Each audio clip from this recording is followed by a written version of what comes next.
Bonjour à tous, j'espère que vous allez excellemment bien. On va revenir sur la Flèche Wallonne, le dernier kilomètre le plus spectaculaire de l'année. Alors cette année, il y a eu un peu moins de suspense que d'habitude parce qu'il y a un petit Slovène, il était énervé de ne pas s'en être sorti du côté de l'Amstel et il a voulu remettre l'église au centre du village et en plus il a eu les conditions idéales pour ça. Et puis on parlera de la course féminine où là, la patronne a eu du mal, a été battue par plus jeune qu'elle. Et on y reviendra aussi. Et puis il y aura une vidéo du côté du Tour des Alpes, mais qui sera une vidéo assez courte sur ce qui s'est passé du côté du Tour des Alpes. Et un petit point sur la course au niveau de ce troisième jour de course. Allez, n'hésitez pas à vous abonner à la chaîne, à réagir dans les commentaires, à mettre un pouce bleu, à partager la vidéo sur les réseaux sociaux, notamment auprès de vos proches. Je pensais que ça peut les intéresser. Dans les commentaires, n'hésitez pas à me dire qui vous a plu, qui vous a déçu. Quand vous vous abonnez à la chaîne, vous pouvez rajouter la petite cloche. Comme ça, vous êtes au courant des dernières vidéos qui sortent sur la chaîne. Et plus vous cliquez rapidement sur les notifications, sur les miniatures, quand vous les voyez sur votre page d'accueil YouTube, et bien plus les vidéos sont mises en avant par YouTube. Ça permet de m'aider. Deuxième solution pour m'aider, ça c'est seulement si vous avez les moyens. Vous pouvez faire un super thanks. Oui, je vous ai un petit peu spoilé en début de vidéo qui était le vainqueur aujourd'hui, mais comment vous dire que de toute manière, il n'y a pas eu un énorme suspense du côté de cette flèche wallonne, notamment dans les 500 derniers mètres. Et on y reviendra du côté des garçons, un peu plus de suspense du côté des filles, du côté de cette épreuve. Et puis bon, l'avantage de la Flèche Wallonne, c'est que 2 minutes 30, 3 minutes de montée, ça se regarde assez facilement sur Twitter. Bon, on va revenir un petit peu sur tout ce qui s'est passé dans cette course que j'aime particulièrement. C'est vrai que c'est une course que j'apprécie, la Flèche Wallonne. Bien plus que le Tour de Lombardie, par exemple, du côté du monument, où je me fais souvent un petit peu chier du côté du Tour de Lombardie. Et la Flèche Wallonne, oui, pour moi, c'est une course importante dans le calendrier. On commence avec l'échappée, qui est partie dès le kilomètre 1 pour les premiers coureurs. À l'intérieur de cette échappée, on avait notamment Schmitt du côté de Ineos, Serial D. Voir un Ineos partir en échappée, quand même, ça fait toujours drôle.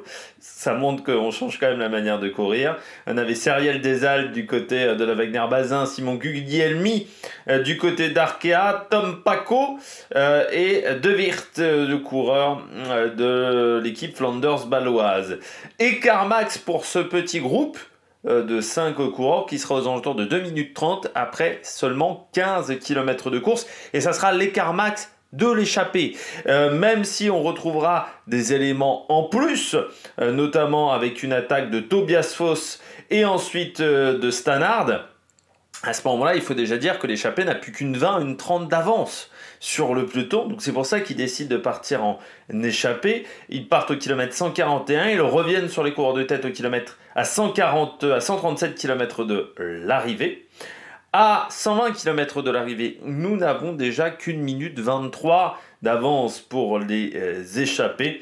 Et c'est à ce moment-là que deux coureurs de la Uno X, Dvernes et Leknesund, décident de partir à l'attaque pour tenter de revenir sur les hommes de tête. Au même moment, De Weert est lâché.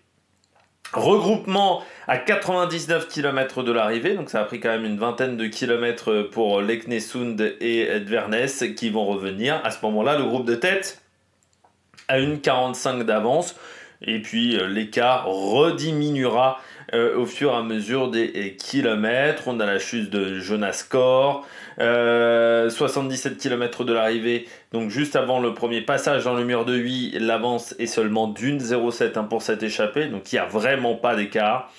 Et puis on a les premiers coureurs qui se font lâcher, notamment Stephen Williams au sommet du mur de Huy, ou encore Dylan Teuns. Ça sera pas une bonne journée pour la Cofidis parce qu'à la fois Teuns à la fois Rambourou seront lâchés. Sheffield a également un problème mécanique au sommet de ce premier passage du côté du mur de Huy.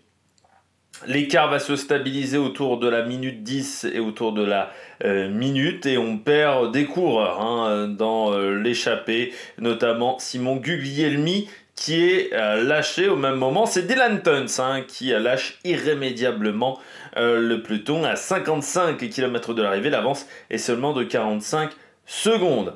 On va avoir également Stannard qui va lâcher à l'avant du côté de l'échappée. Enric Mas également sera distancé comme Martinez. Mais le coureur français arrivera à revenir à l'avant de la course. Nous sommes à 41 km de l'arrivée. À ce moment-là, on pense que l'échappée n'a qu'une vingtaine de secondes d'avance et n'a plus beaucoup de chances de résister. Serial Desal en plus tombe.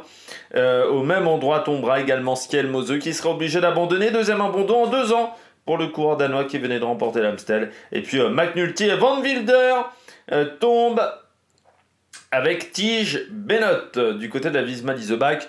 Passant à la Visma Leasebach qui sera transparente comme assez souvent du côté de cette épreuve. L'échappée, elle va résister, continuer de résister avec 3 coureurs à l'avant. On aura les 3 Norvégiens à l'avant, c'est-à-dire Tobias Foss, Leknesund et Dvernes. Les 3 vont s'entendre, vont collaborer pendant quasiment 1 heure avec 20 secondes, 30 secondes d'avance. Et l'échappée sera reprise à 7 km de l'arrivée avant l'avant-dernière montée de cette flèche wallonne, la dernière avant le mur de Huy. Quelques accélérations du côté notamment de la UAE, mais qui n'arriveront pas à faire de gros dégâts. On se retrouve à avoir un peloton de 25-30 coureurs au pied du mur de Huy, avec un gros tempo du côté de Jan Christen qui emmène Pogačar, et en gros Pogačar qui va attaquer à 500 mètres, accélération de Benelli, et ensuite Pogačar accélère juste avant le virage Claudie-Criquelion. Et là, il n'y a rien à faire. Pogačar part inexorablement. Derrière, eh bien, c'est Kevin Vauquelin qui arrive à sortir. Remco Evenepoel, lui, recule inexorablement. Et Pidcock arrive à sortir dans le final. Et on se retrouve à voir ce podium-là. Pogačar, Vauquelin, Pidcock. Belle performance du Français Kevin Vauquelin. On y reviendra. Donc voilà, le résumé du côté de la course des garçons. Du côté de la course des filles, on peut faire le résumé maintenant. On a eu Carbaol, Cédric Carbaol en échappée à l'avant, qui a résisté pendant là aussi de nombreux kilomètres, qui se fait reprendre vraiment là encore à 7 km de l'arrivée à peu près, comme l'échappée des garçons. Et puis après, derrière, des accélérations, Kopecky qui craque, Juliette Labousse qui fait le pied, un peu comme Jan Christen, à la différence que là, eh bien, quand Juliette Labousse s'écarte, Vollering n'arrive pas à accélérer totalement. Alors, elle va faire une première accélération, pas suffisamment franche. Certes, Longo Borghini craque, certes, Nevia Doma craque, mais pas Puk Peters, qui va donc sortir à 150 mètres de l'arrivée, et personne n'arrivera à revenir sur la néerlandaise qui s'impose du côté des filles. On reparle de nouveau de la course des garçons avec les coureurs au top. Attaque de Marlou! Du côté des coureurs au top, on commence avec le vainqueur du jour, Tadej Pogačar. C'est un effort qui lui convient tellement bien, le mur de Huy. Comme ça convenait à Valverde, comme ça convenait à Alaphilippe, comme ça convenait à Kim Kirchen aussi. Ça convient à ces coureurs-là, puncher. C'est vraiment un effort particulier, le mur de Huy. C'est vraiment un effort puncher. Et Pogačar, sur les qualités de puncher, on sait que c'est là où il est très fort. C'est là où il est très costaud. Et là, en plus, vous rajoutez à ça un tempo, parce que la Quick Step a roulé toute la journée. On est à 42,5 de moyenne.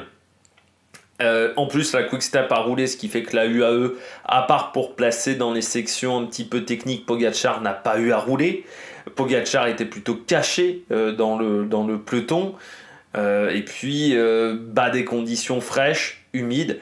En fait, on a eu toutes les conditions rêvées pour Pogačar. Une course dure, du fait des conditions climatiques, mais aussi du fait du rythme imposé par la Quick Step. Un exercice, presque un exercice de prédilection. Un équipier, Jan Christen, qui aime également cet exercice-là, qui est également très bon dans des conditions difficiles. Jan Christen. voilà, il n'y a pas eu grand chose à faire, hein. En gros, ça a été tableau noir et tout était parfait pour Pogačar. Tout était parfait pour Pogačar. Et puis, plus une défaite il y a quelques jours qui lui a mis une petite baffe derrière la tête, comme ça, un peu comme Gibbs de NCS. Et je pense qu'il avait envie de... Il n'a pas été humilié, mais la défaite a fait mal. Ça lui a mis un petit coup. Voilà, et forcément, un champion, ça veut se venger dans ce genre de situation, et Pogačar est un champion, et Pogačar l'a montré. Mais l'écart est impressionnant dans la montée finale, parce qu'il a été rapide.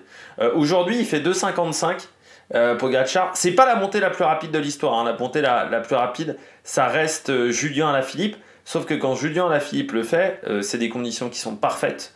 Il n'y a pas de vent. Là aujourd'hui, il y avait plutôt vent défavorable, notamment sur le sommet, mais donc également dans la dernière ligne droite. La pluie, on a roulé fort tout au long de la journée. L'année où Alaphilippe fait le record, ça roule pas pendant toute la journée. Donc faire 15 secondes de plus qu'Alaphilippe dans des conditions qui étaient pourtant loin d'être idéales pour faire un chrono, ça montre qu'il a été rapide. Et c'est ce qui fait les écarts aussi avec ses adversaires.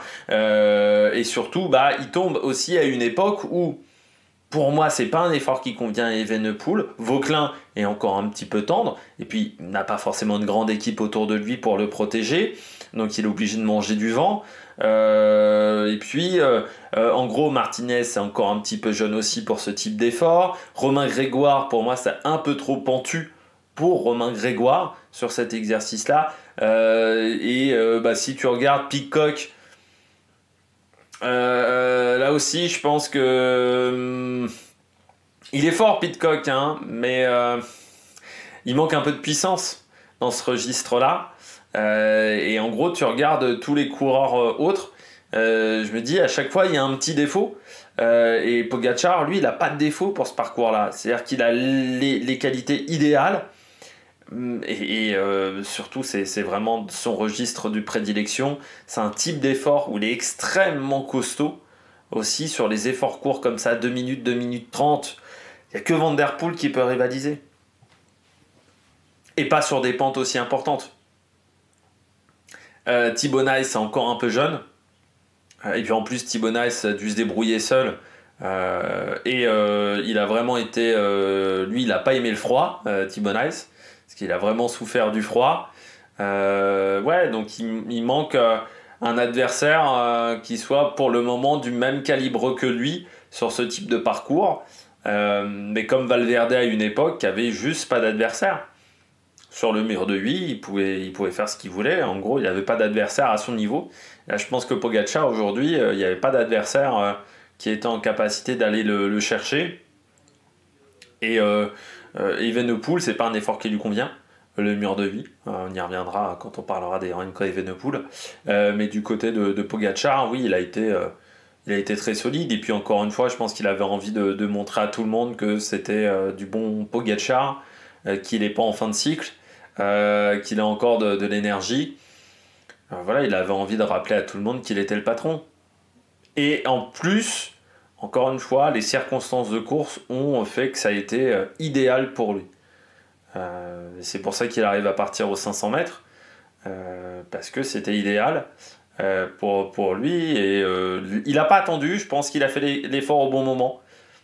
Peut-être que s'il avait un peu temporisé comme Vollering, peut-être que Vauquelin ou Pidcock, qui finit fort, aurait été en capacité de le battre sur des pentes sur le sommet où c'est une chouille moins pentue. Et en gros, Pogačar s'est dit, là c'est le virage fluidique Riquelme, c'est là où il y a le plus gros pourcentage, il faut y aller. Surtout que Benelli avait un peu anticipé aussi. Voilà, fallait y aller. Benelli a servi de tremplin à Pogačar. Et après, en gros, personne n'était en mesure d'aller le chercher. De toute manière, la flèche wallonne, ça pardonne pas, hein. C'est le plus fort qui s'impose. C'est le plus fort qui s'impose quand il fait tout correctement. Mais normalement, le plus fort, s'il fait tout correctement, il s'impose. Et là, même s'il n'a pas tout fait correctement, il n'a pas fait tout à la perfection, mais je dirais qu'il a su improviser.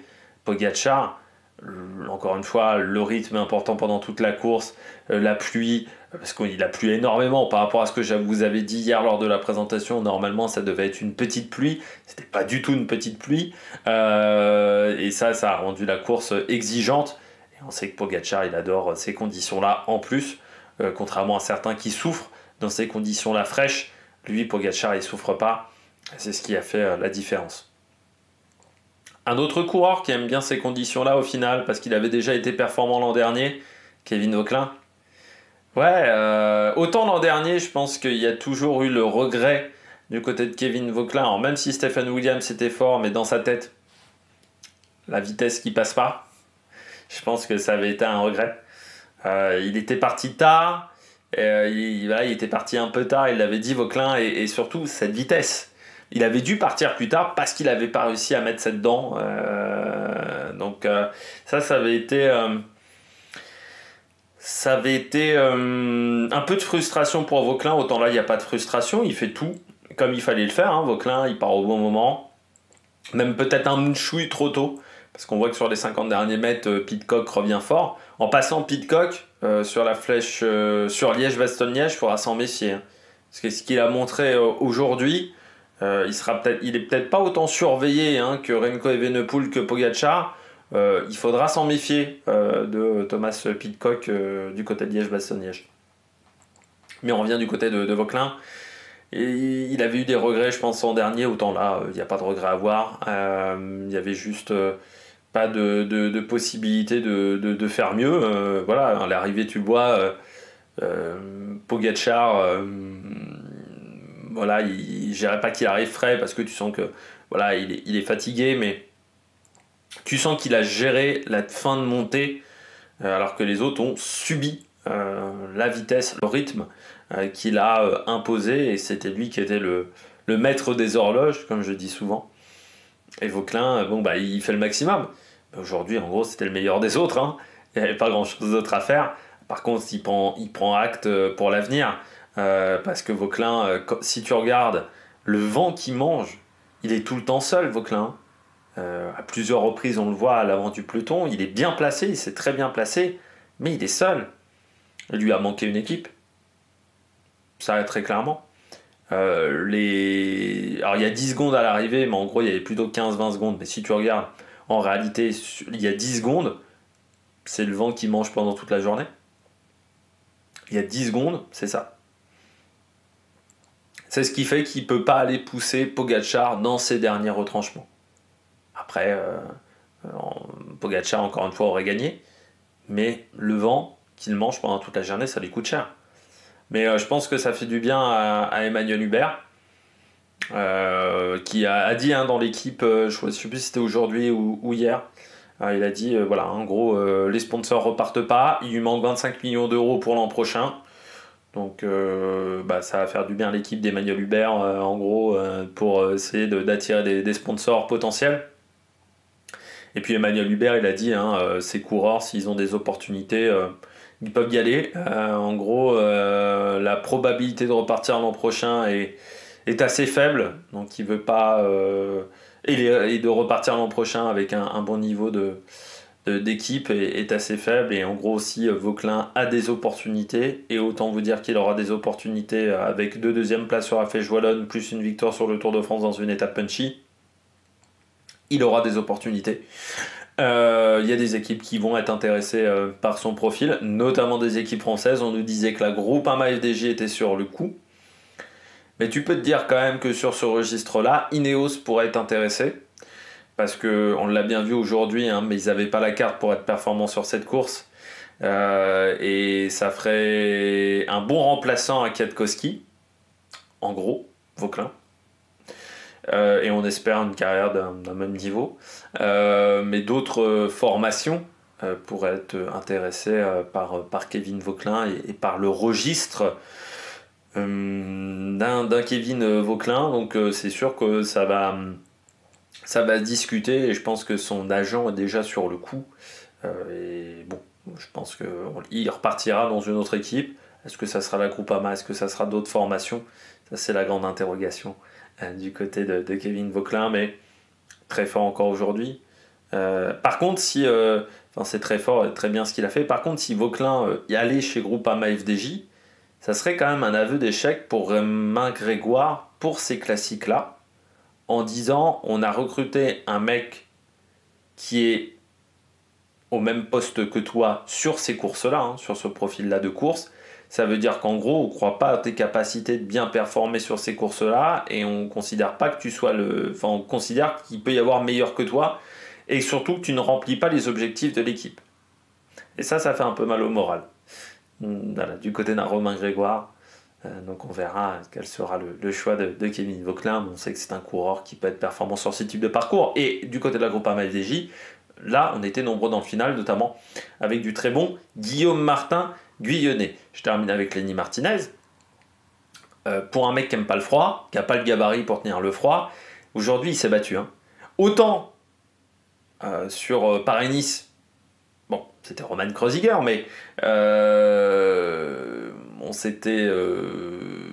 ça n'avait pas plu, on va dire, à la direction sportive. J'espère que là, on retiendra ce qu'il a fait aujourd'hui, Lenny Martinez. Parce que encore une fois il est lâché à plusieurs reprises et il revient à chaque fois, il se bagarre, il prend la 4e place, il bat Buitrago sur un registre où Buitrago est quand même très fort dans ce registre là.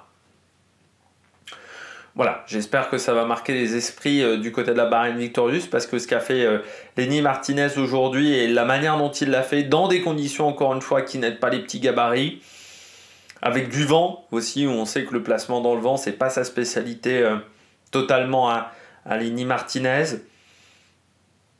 Moi, je me dis que c'est quand même très très bien de la part du coureur français, et j'espère que Roman Kreuziger s'en souviendra quand il fera son débrief, parce que c'est pas anodin.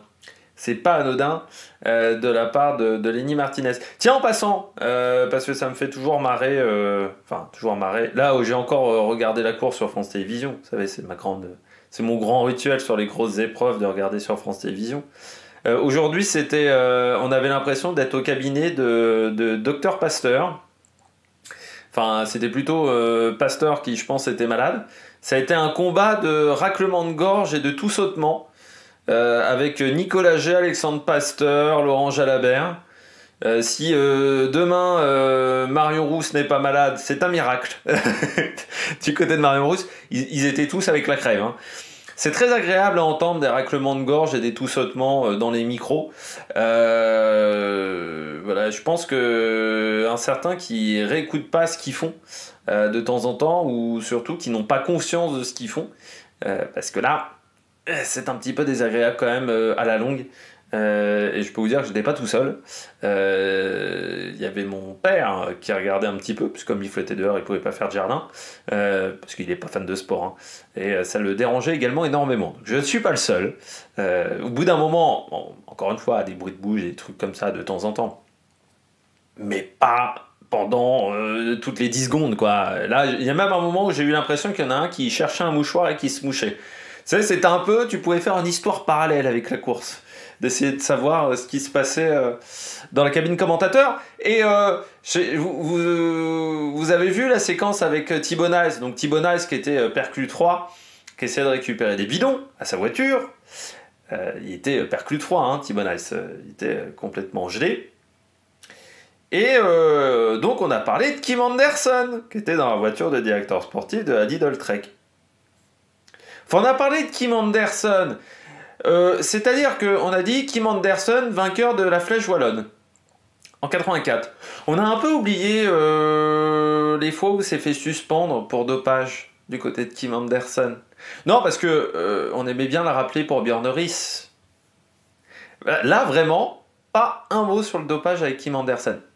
C'est comme si tu avais un jour dans une des voitures de directeur sportif Ricardo Rico, vous voyez, ou Lance Armstrong, et tu disais Lance Armstrong, vainqueur de la Flèche Wallonne en 96. Et tu parles pas d'autre chose. Ah non, il a gagné la Flèche Wallonne en 96. Je sais pas moi, hein, mais Kim Anderson, déjà les jeunes générations, moi déjà je ne savais pas qui était Kim Anderson, hein, parce que c'est pas de mon époque. Du tout, donc autant te dire que les mecs ont commencé à regarder le cyclisme en 2010 ou 2011, Kim Anderson, ils savent pas du tout qui c'est, mais regardez vraiment sa carrière au niveau du dopage, parce qu'il s'est fait choper quand même, je crois, 6 ou 7 fois dans les années 80. Ce qui, je rappelle, à l'époque, était quand même une sacrée performance, parce qu'en gros, t'échappais à un contrôle antidopage, t'avais 2 semaines de suspension. C'était ça les années 80. Donc autant vous dire que réussir à se faire choper autant et se faire suspendre, c'est que en termes de chaudière, Kim Anderson, ça fait partie du haut du panier. Donc voilà, mais bon. C'est-à-dire qu'on nous fait chier avec Mauro Gianetti. Voilà. Mais t'en as d'autres hein, que Mauro Gianetti. Donc ça serait bien que, voilà, quand on dit Kim Anderson, bah, on dise oui, c'est fait choper pour dopage, parce que c'est pas anodin du côté de Kim Anderson. Voilà. Surtout que là, c'est voilà, encore une fois, c'est une grosse chaudière. Donc bon, ça m'a fait rire jaune, on va dire, d'entendre ah, vainqueur que de la Flèche Wallonne, il n'y a rien d'autre dans Kim Anderson. Il n'y a pas d'autre chose à dire sur Kim Anderson. Bon, bah, c'est... Voilà. Non, il n'y a pas un autre truc à dire sur Kim Anderson, non.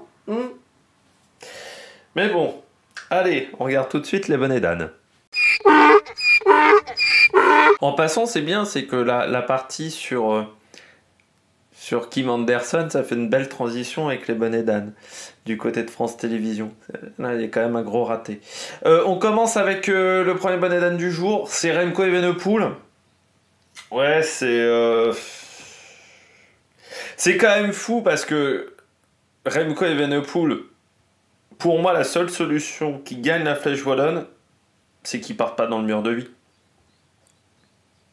Et donc, quand toute la journée, je vois Quick-Step rouler, je me dis, ils vont attaquer avant le mur de 8. Voilà, je me dis, bon, ils vont faire un écrémage, il va faire une grosse attaque, il va sortir du bois, puis après, on verra ce que ça donne. Parce que pour moi, le mur de 8, c'est pas... c'est trop court, presque pour Remco Evenepoel. C'est pas la côte de la Redoute. Et puis c'est vraiment punchy. La côte de la Redoute, en plus, quand il attaque, on est encore à plus de 30 bornes de l'arrivée. Donc des fois t'as des mecs qui veulent pas se mettre dans le rouge. Le mur de 8, tout le monde se met dans le rouge hein, pour tenter de suivre. Et pour moi, c'est un exercice où dans le mur de 8, pour moi, il ne peut pas faire la différence. Remco Evenepoel. Pour moi, il y aura toujours meilleur que lui. À une époque, ça aurait été Julien Alaphilippe. Aujourd'hui, il y a Pogacar. Peut-être que dans le futur, ça sera Vauquelin, ça sera Martinez, ou ça sera Skelmose, ou ça sera Thibaut Nice. Mais il y aura toujours meilleur que lui. Pour moi, dans cet exercice-là, vraiment d'attaque punchy. Parce que pour moi, c'est un coureur puissant, Evenepoel, mais c'est pas un coureur qui est capable de faire des gros changements de rythme. Et c'est pas forcément un coureur qui a une résistance à l'effort en zone rouge. C'est un coureur qui est très bon, on va dire, aller à la limite de la zone rouge, mais c'est pas un coureur qui est très fort dans cette zone rouge, on va dire dans le contour. Et dans ces 10% là où là il faut un truc en plus. Pour moi, Remco Evenepoel, c'est là-dessus où il lui manque. Et pour moi, pour qu'il gagne la Flèche Wallonne, il sera obligé d'attaquer avant. Ce que je trouve ça dingue, c'est qu'il n'y a eu aucune tentative de sa part. On a quand même, aujourd'hui, on a roulé toute la journée pour faire 9. C'est-à-dire qu'on a mis un tempo de malade du côté de la Quick-Step pendant, je dirais, 85% de la journée pour faire 9e. Si c'était pour faire ça, on n'était pas obligé de rouler aussi vite. C'est-à-dire, si en début de journée, la stratégie c'était d'attendre le mur de 8, on n'était pas obligé de rouler aussi vite. On pouvait attendre le dernier tour pour faire l'écrémage. On n'était pas obligé de rouler aussi vite, aussi loin de l'arrivée. Donc je ne comprends pas quelle a été la stratégie de la Quick-Step. Est-ce que la stratégie véritablement c'était d'anticiper et Remco Evenepoel n'a pas eu les jambes pour anticiper? Parce qu'on arrivait aussi au bout de 4h30 de course et qu'il lui manque encore ce foncier véritablement du côté de Remco Evenepoel. Ou soit il n'avait pas bien récupéré de l'Amstel parce qu'encore une fois il est encore lui en début de saison au final Remco Evenepoel.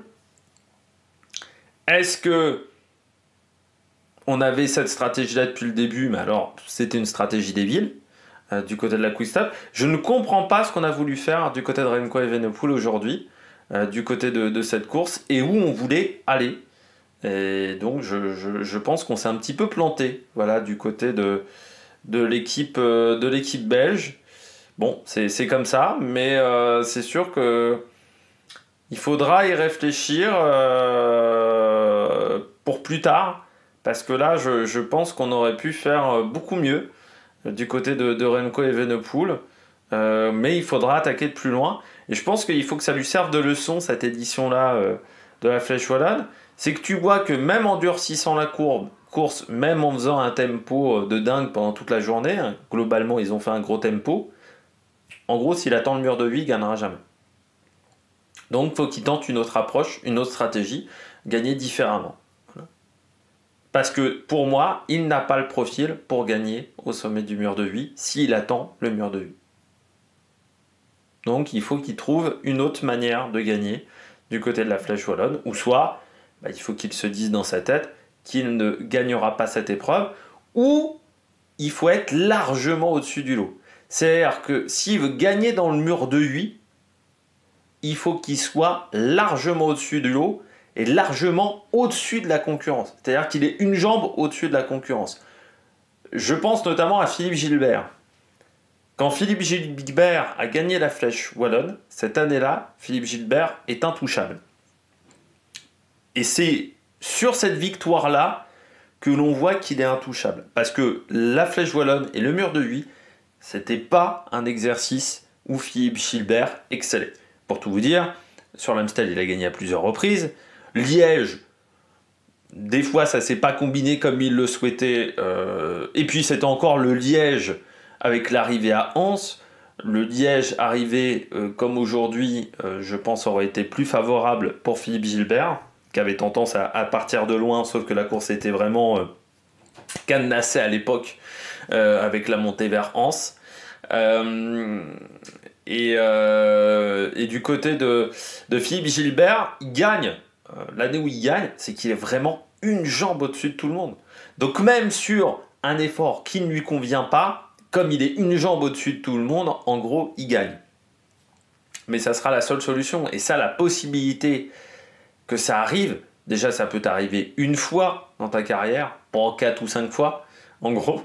Mais en plus, des fois ça t'arrive pas, au final, d'être largement au-dessus de tout le monde. Et là, ça sera la grande interrogation du côté de Remco Evenepoel, ou soit il faut qu'ils se disent, cette épreuve-là, je la gagnerai pas. L'Amstel, je peux la gagner, Liège, je peux la gagner, mais la Flèche Wallonne, en réalité, je ne peux pas gagner cette course. Bon. Ça, c'est une question auquel je ne peux pas répondre à sa place. Deuxième flop, Marc Hirschi. Bon, après, c'est pas une grande surprise. Hein.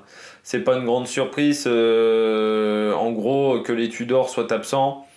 Pour moi, Alaphilippe fait 22 aujourd'hui, mais Marc Hirschi, c'est pas une surprise. Absent autour du Pays Basque, absent à Tirreno Adriatico, absent sur l'Amstel. Bon, il fallait un miracle quand même aujourd'hui pour qu'il soit performant. Il est en panne de jambes. Qu'est-ce qui lui arrive, Marc Hirschi? Pourquoi il est en méforme? Ça, c'est une grande interrogation. Je me dis quand même qu'il doit faire le Giro. Je ne m'attends pas à un miracle sur le Giro du côté de Marc Hirschi. Parce que là, j'ai l'impression que c'est une méforme profonde. Il n'est vraiment pas en bonne condition physique du côté de Marc Hirschi. Parce que là, vraiment, il est là aujourd'hui, il finit 45e.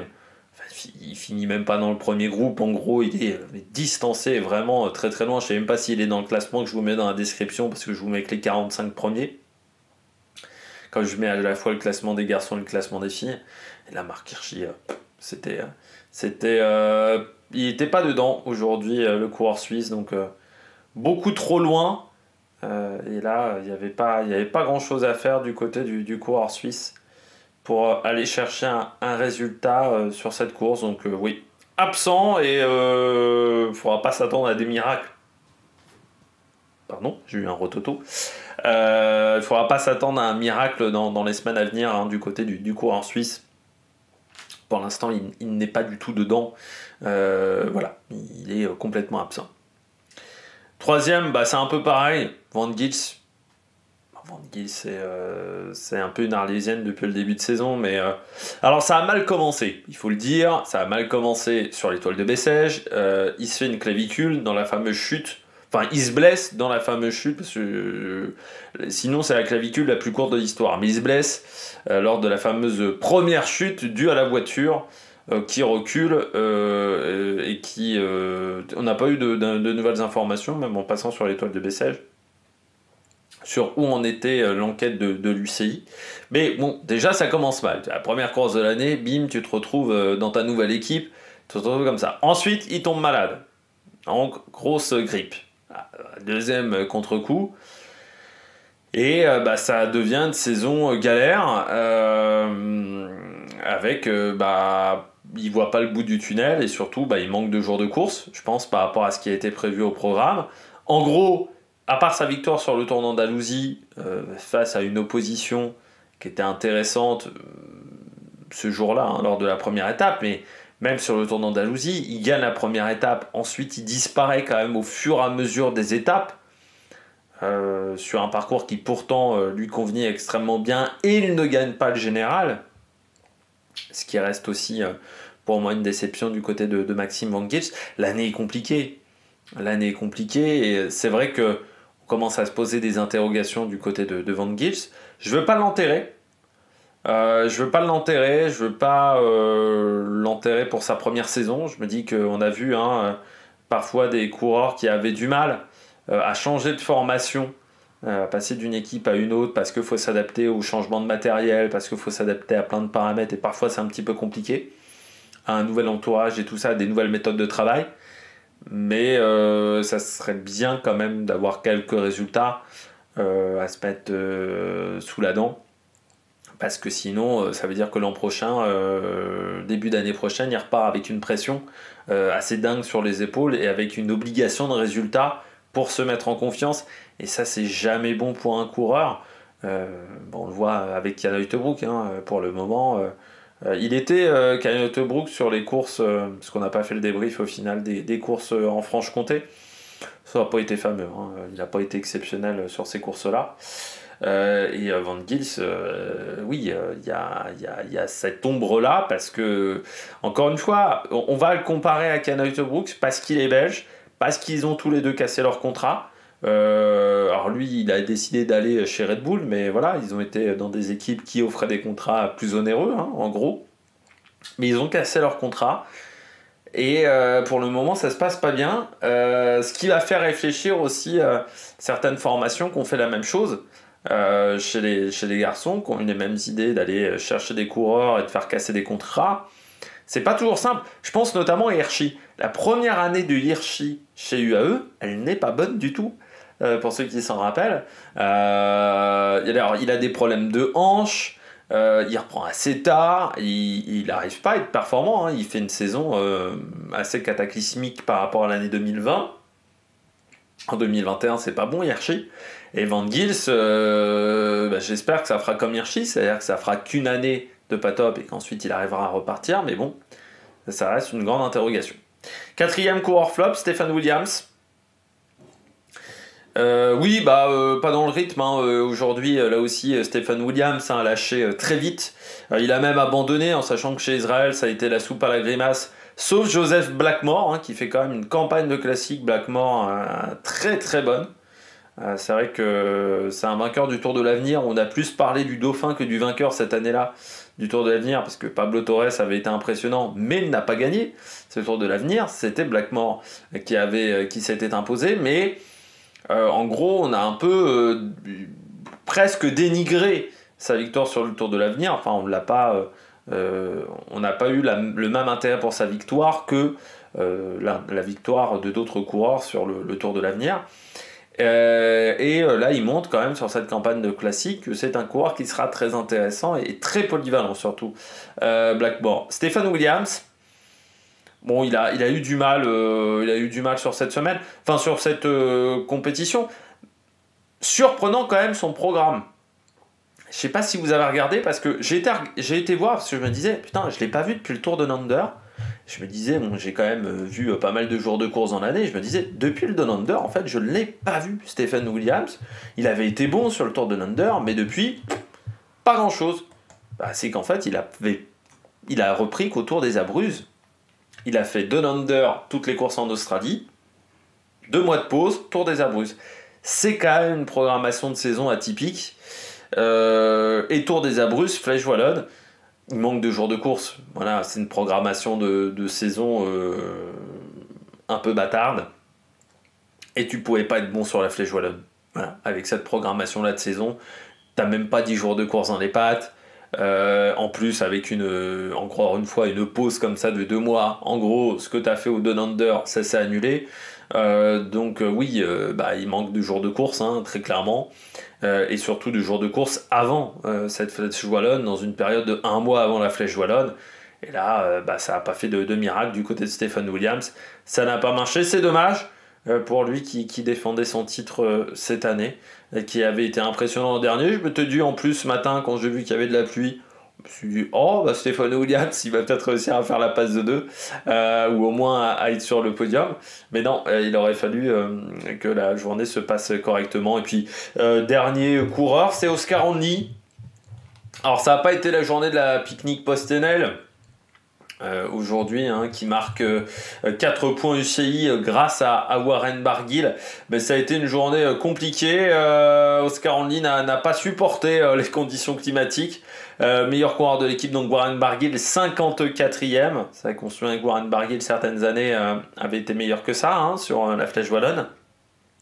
Il a déjà été dans le top 5 de cette épreuve. Et puis Oscar Onley, seulement 68. C'est surprenant, Onley, parce qu'il a les qualités pour être performant sur cette épreuve.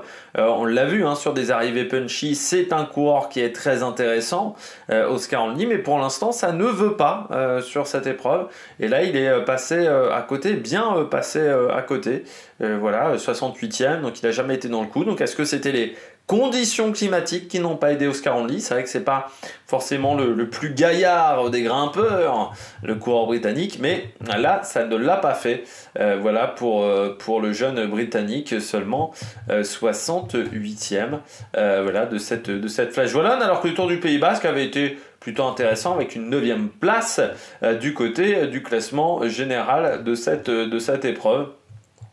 Donc c'est vrai que sur un parcours comme ça, on aurait pu se dire un peu mieux du côté de ce coureur, mais il avait fait 42e en 2023, il n'avait pas fait la course en 2024, donc ce qui était déjà pas sensationnel du côté d'Oscar Onley, mais à l'époque, il avait 19 ans, il était dans sa première année chez les professionnels, donc je dirais que c'était presque une 42e place encourageante. C'est moins le cas aujourd'hui quand on sait que c'est un coureur qui a déjà montré de très très belles choses, notamment 5e de l'UAE Tour, également 4e du Down Under, ou encore 9e donc de ce fameux Tour du Pays Basque. On le retrouvera désormais à Liège, et puis Tour de Romandie. Alors le Tour de Romandie, normalement on ne devrait pas le faire sur la chaîne, parce qu'encore une fois je ne serai pas chez moi lors du Tour de Romandie et lors du début de Giro, mais on fera le début du Giro comme d'habitude, à part que ça sera des conditions un petit peu plus routes, notamment avec les écouteurs au niveau du son. Par contre, le Tour de Romandie, il y aura un pass où on fera peut-être un bilan de la semaine du Tour de Romandie, mais un bilan complet de cette semaine du côté de la Suisse. On passe tout de suite rapidement à la course féminine, parce que j'ai pas forcément 50 000 choses à dire du côté de cette course féminine. Du côté du mur de Huy, il s'est pas passé grand chose avant la dernière montée, autant chez les garçons il y a eu un rythme incessant, une sorte de rouleau compresseur permanent, autant chez les filles on a eu une Flèche Wallonne, je dirais, classique, avec quand même des chutes, notamment pour Noémie Rueg, ce qui est dommage pour elle. Et puis, donc comme je vous l'ai expliqué, ça s'est joué dans le final. Ça va faire, je pense que, alors, elle était souriante à l'arrivée d'Amy Vollering. Je pense quand même que c'est une défaite qui va faire mal à Demi Vollering, parce que là, en gros, quand tu vois l'équipe au départ de la FDJ Suez, quand tu vois le travail, notamment qu'a fait Léa Curenier et Elise Chabet, ou une Juliette Labousse, quand tu vois qu'on sacrifie quand même Evita Music, qui a déjà fait des bons résultats sur cette course, il y a un moment, il faut mettre la balle au fond. Voilà, il n'y a pas d'autre obligation que il faut mettre la balle au fond. Elle ne met pas la balle au fond, c'est une déception. Voilà. Du côté de Demi Vollering. Alors, pour moi, l'erreur qu'elle fait, c'est contrairement à Pogačar qui a décidé de sortir quand Jan Christen s'est écarté, elle, Juliette Labousse s'écarte et elle ne prend pas le relais. Et il y a eu vraiment un temps mort de 200-250 mètres, notamment au niveau du virage Claudie Criquet-Lyon, où elle temporise énormément. Ouais, mais sauf que tu casses le rythme, tu casses en fait le travail qu'a fait Juliette Labousse, ce qui fait que derrière, ça peut revenir un petit peu, ça peut essayer de se remettre dans le rythme, et ça, eh bien, c'est dommage du côté de Vollering, et je pense c'est ce qui a aidé Puig Peters, surtout qu'on le sait, Puig Peters, c'est le VTT, donc c'est une fille qui sait gérer ce genre d'effort-là ultra court, et ça a payé. Elle part aux 150 mètres, elle met du braquet, elle part en fosse. Vollering n'arrive pas à suivre, c'est ce qui fait la différence. Mais je crois véritablement que l'erreur de Demi Vollering, c'est d'avoir temporisé au niveau du virage Claudie Criquet-Lyon et de cette fameuse rampe comme ça, où elle a vraiment temporisé pendant 200-250 mètres. Et où là, Puig Peters, où Longo Borghini continue de s'accrocher avec Nevia Doma, alors que là, il fallait mettre le coup de butoir, l'uppercut final, et peut-être que Puig Peters, elle n'aurait pas pu récupérer légèrement, je ne sais pas si c'est récupéré, mais où elle n'aurait pas pu continuer à rester dans le rouge, et qu'elle aurait explosé. Mais Demi Vollering, soit n'a pas été en capacité de le faire, soit ne l'a pas fait. Et c'est ce qui permet donc à sa coéquipière, à sa concurrente néerlandaise de s'imposer aujourd'hui. Troisième, Longo Borghini. Il lui en manquait aujourd'hui. Longo Borghini dans la pente, les pentes les plus raides. Voilà. Ce qui est fou, Longo Borghini, c'est qu'elle a toujours eu plus fort qu'elle sur cette arrivée. Voilà, il y a eu Van der Breggen, il y a eu... voilà, c'est sa 4e, 3e place. Mais en gros, je pense que c'est le plafond de verre, on pourrait dire, du côté de Longo Borghini. Il n'y a pas la possibilité de faire mieux. Du côté de Longo Borghini, alors peut-être si elle pourrait faire mieux, si elle faisait vraiment... Si elle courait très peu sur les classiques flandriennes. Aujourd'hui, elle court beaucoup sur les flandriennes. Si elle courait moins sur les flandriennes, peut-être qu'avec la fraîcheur, elle pourrait attaquer un petit peu plus tôt sur cette flèche wallonne et donc pouvoir s'imposer. Mais même là, je ne suis même pas sûr que ça pourrait fonctionner. Nevia Doma, l'an dernier, elle avait été assez exceptionnelle. Nevia Doma, elle avait fait un énorme tempo. Là, c'est dommage parce que Cécile Uttrup-Ludwig fait un bon boulot. Mais elle s'écarte vite. Cécile Uttrup-Ludwig, encore une fois, on a du mal à retrouver la Cécile Uttrup-Ludwig, vainqueur d'étape sur le Tour de France, sur le premier Tour de France femmes. Et ensuite, Nevia Doma, elle fait le maximum, mais au punch pur, Vollering, au punch pur, les 3 qui sont devant sont meilleurs. Elle peut quand même se dire, elle bat Lippert, elle bat Kim Lecourt, qui sont également en forme et qui sont des bonnes puncheuses. Mais en gros, là, c'était trop compliqué pour Nevia Doma d'aller chercher les 3 de devant. Donc 4e devant Liane Lippert.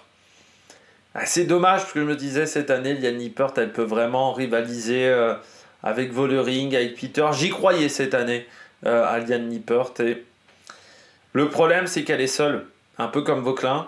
Sauf que là, avec des écarts qui sont encore plus réduits entre les différentes leaders chez les filles, là, ça coûte très cher. Elle remonte à chaque fois seule, à chaque fois dans le vent. En gros, elle n'a eu aucune équipière aujourd'hui. Je pensais qu'il y aurait un peu de Patigno, complètement transparente. Donc, elle est obligée de se démerder seule. Et au bout d'un moment, quand tu te démerdes tout le temps seul, tu manges du vent et ça te gâche de l'énergie. Et autant te dire que sur une montée comme la Flèche Wallonne, il faut de l'énergie, ça a été compliqué à gérer. Kim Lecourt, lâché à un tour de l'arrivée, Kim Lecourt, hein. À 2 tours, pardon, non, un tour de l'arrivée lors du premier passage sur le mur de 8, parce que les filles n'avaient que 2 passages sur le mur de 8. En fait, elle est gênée par la chute Noémie Rueg avec Lotte Kopecky. Et donc là, elle est obligée de remonter et de faire une grosse poursuite pendant 7-8 km. Et forcément, c'est de l'énergie qui lui manque sur la fin. C'est dommage, mais voilà, sinon, elle fait quand même un top 10, ce qui, je pense, une performance qui va satisfaire son équipe. Et puis surtout, on sent quand même la passation entre Ashley Moolman, qui semble quand même un peu en retrait depuis quelques temps, et Kim Lecourt qui, on sent qu'il y a une sorte de passation de pouvoir entre les deux. Juliette Labousse, on voit qu'elle était forte encore, hein, Juliette, comme sur l'Amstel, là elle fait le boulot, mais encore une fois sa leader n'a pas été en mesure de conclure, mais elle n'a rien à se reprocher aujourd'hui. Autant sur l'Amstel, pour moi, elle n'a pas bien couru, autant là, il n'y a rien à se reprocher du côté de Labousse devant Vinke. Donc c'était pas Cavalli, mais ça je me disais il n'y avait pas les liserés de championne d'Italie, je me disais on a peut-être retrouvé Cavalli. Et puis au ralenti, je voyais qu'il n'y avait pas les liserés de championne d'Italie. Donc Vinke et puis Nim Fisher Black. Donc c'était pas Gaia Realini, la Lidl Trek. Voilà, ça se remarque assez vite le gabarit de Gaia Realini, qui a été transparente. Autant la Lidl Trek on les a vus, autant Gaia Realini complètement absente. Et c'est Gertz. Du côté de la Visma qui prend la 10e place. Les Visma, on est venu avec une équipe très jeune et Marion Bunel fait 18, Oudeman 20, mais c'était peut-être un petit peu trop jeune du côté de cette formation. Du côté de l'AEF, c'est Magdalene Valdière qui rentre dans le top 15 et non pas Cédrine Carbaol qui a été dans l'échappée. Après, Cédrine Carbaol, elle avait besoin de se rassurer après un début de saison qui n'a pas été exceptionnel. Elle aussi, elle a cassé son contrat avec la Ceratizid pour aller du côté de l'AEF. Mais elle avait été un petit peu transparente sur ce début de saison. Elle avait besoin de se rassurer. Je pense qu'aujourd'hui, cette échappée lui a fait du bien pour voir où elle en était physiquement. Sinon, pas grand chose à dire. Voilà, donc Carbaol qui finit 28 aujourd'hui. Voilà, pas de mauvaises surprises du côté de cette course. On voit Maëva Skiban qui a fait un gros travail d'équipière aussi pour Longo Borghini, qui prend la 34e place juste devant Lotte Klaes qui avait gagné le Het Nieuwsblad. Et la jeune Schladonova, 36, encore un peu tendre, voilà, un peu comme Thibonnage. Je pensais que ça s'en sortirait un peu plus, mais les conditions climatiques humides n'ont pas aidé. Voilà. Puis on redescend. Elle s'initie à 70, c'est une fille même de Saint-Michel, préférence home. Ça a été un peu compliqué pour les Saint-Michel, qui ne sont pas dans le top 20 de l'épreuve. Elles ont un petit peu souffert. Et donc Cavalli a abandonné, Laura Asensio, India Granger, par exemple, parmi les abandons sur cette épreuve. Mais mon Cavalli, Anna van der Breggen malade et Marta Cavalli qui n'arrive toujours pas à s'en sortir. Julie Bégaud également qui a abandonné. Cavallard, mais qui est tombée aussi dans la journée. Bodine Vollering, la sœur de Demi, a aussi abandonné. Noémie Rueg, Patigno parmi les abandons, ou encore Gashke Gênes, j'arrive jamais à le dire, la concurrente de la Une X, Simone Boilard, et Gaia Realini qui a abandonné, donc peut-être perclus de froid. Gaia Realini avec ces conditions là qui étaient extrêmement difficiles pour les petits gabarits. Eh bien, j'espère que vous avez aimé cette vidéo. N'hésitez pas à vous abonner à la chaîne, à réagir dans les commentaires, à mettre un pouce bleu. Et puis nous, on se retrouve pour de nouvelles aventures. C'est la meilleure production. Ciao, ciao!